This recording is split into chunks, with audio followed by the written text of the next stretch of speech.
In this video, people, let us look at this topic, NoroVirus.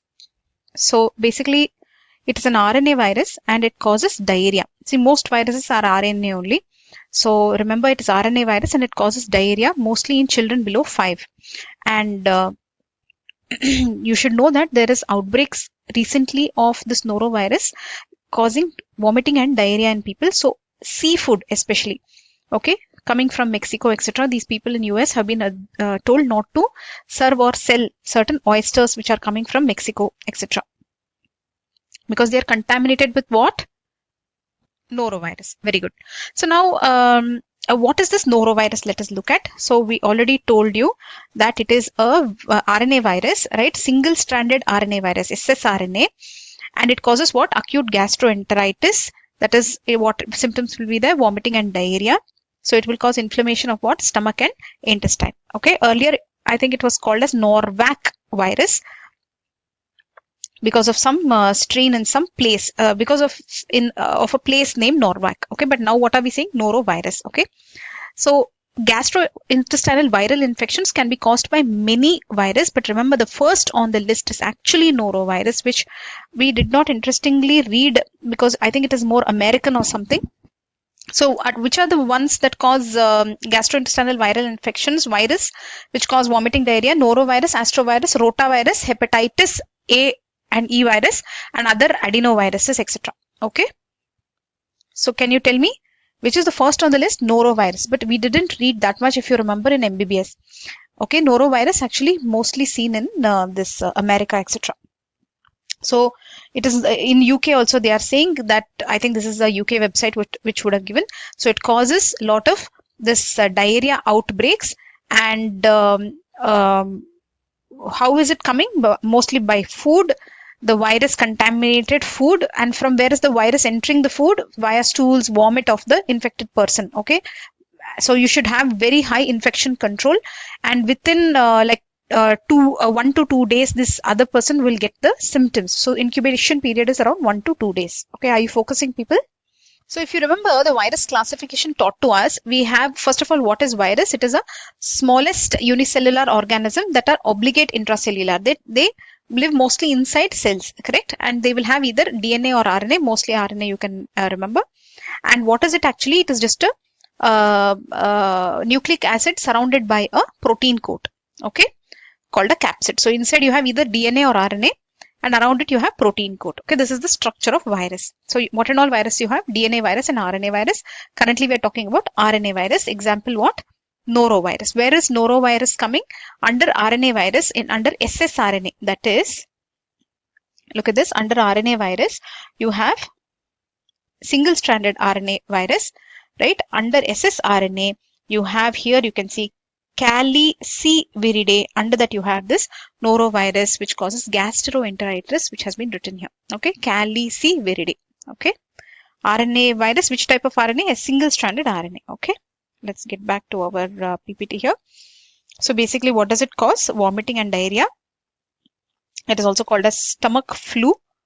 Okay. Then what else are we seeing here? United States only, they are mostly concerned. Okay. So where are we here, right? Go to the next slide, please. So a lot of pediatric visits to the hospital because of norovirus, and under 5-year-old mainly. Okay. Now what are the symptoms? Vomiting, diarrhea, we already told you. Vomiting means again nausea, you will add here. Diarrhea, obviously stomach pain. Okay. So this is there. There is fever also, which is written here. Mild fever, but okay. So mainly vomiting, diarrhea. So this is what you should remember. In America and all, first cause they are telling you is norovirus. Okay. Let's go to the next slide here. So if you are sitting as a doctor, you will send it to the lab. What will you send to the lab? Whole stool. Okay, or stool, and it will be checked in what? Kerry-Blair medium. How does Kerry-Blair medium look? Do you remember? I think this is more of a transport medium. Let me update here. It is for transport. Okay, Kerry-Blair medium is for transport. You will send the specimen to the lab, right? You will take the stool specimen, or whoever takes the stool specimen, and then they are going to send it to the lab, right? For that, they're using caribulary medium. Okay, let's go to the next slide. Then what will you do in the lab if you're sitting? You will try to detect the virus, that is the antigen, or you will detect its genetic material, that is the RNA. Okay, and I think RNA becomes DNA, something. Sometimes I think they're doing that type of DNA analysis. So basically, they're doing RT-qPCR assay. That is what? Reverse transcription, real-time polymerase chain reaction, the standard thing that you will write in microbiology. Everywhere you'll write this only, right? Then enzyme immunoassays, then genotyping. So all the standard things that you do. Either you do what you will detect the virus antigen, correct? For that you should know what it is. You will detect the nucleic acid. You will detect the protein. What is that protein? Immunological assays to find the antibodies, etc. Right? Same things, standard things that you write in microbiology. I'm not sure if everything works here, but at least in the exam you write this, people. Reverse transcriptase, real-time polymerase chain reaction, detect viral antigen, detect RNA. Okay. Enzyme immunoassay, genotyping. This much you write in the exam. Okay. Now I'm going to the last two slides only. How will you treat this condition? Basically, for the patient, you'll have to give supportive care because it is obviously viral, right? So make them drink a lot of fluids, etc. Rest. Standard things that you write, right? Rest. Then you have to look out for danger signs in children if they become lethargic or if they are not anything that you think they are dehydrated, right? Skin pinch test, etc. You'll have to hospitalize them, give IV fluids, etc. Zinc, I'm thinking because it will regrow the intestinal lining. We are always taught to give zinc in pediatric cases. So zinc can be very helpful in reducing the number of episodes of diarrhea, and it does definitely help the child to rest, is what I think. But zinc they didn't mention anywhere when I searched.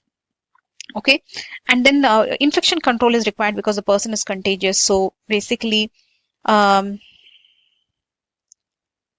you have to hand wash and all that you will write here, right? So now let's go to the last slide here. Prevention. Wash your hands often.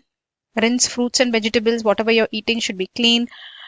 This seafood, they are saying you can avoid or cook it thoroughly, they are saying, right? Then stay home, take rest if you have symptoms. Then avoid preparing food for others, they are saying. If you have direct contact with a person who has norovirus, then what will you do? Uh, you should wear gloves, I'm thinking. You should not share food. That's why when you see people eating in the same plate with, that something that I don't do, but people do. And people put their hand into my plate, even with a spoon. I kind of don't like it. Okay.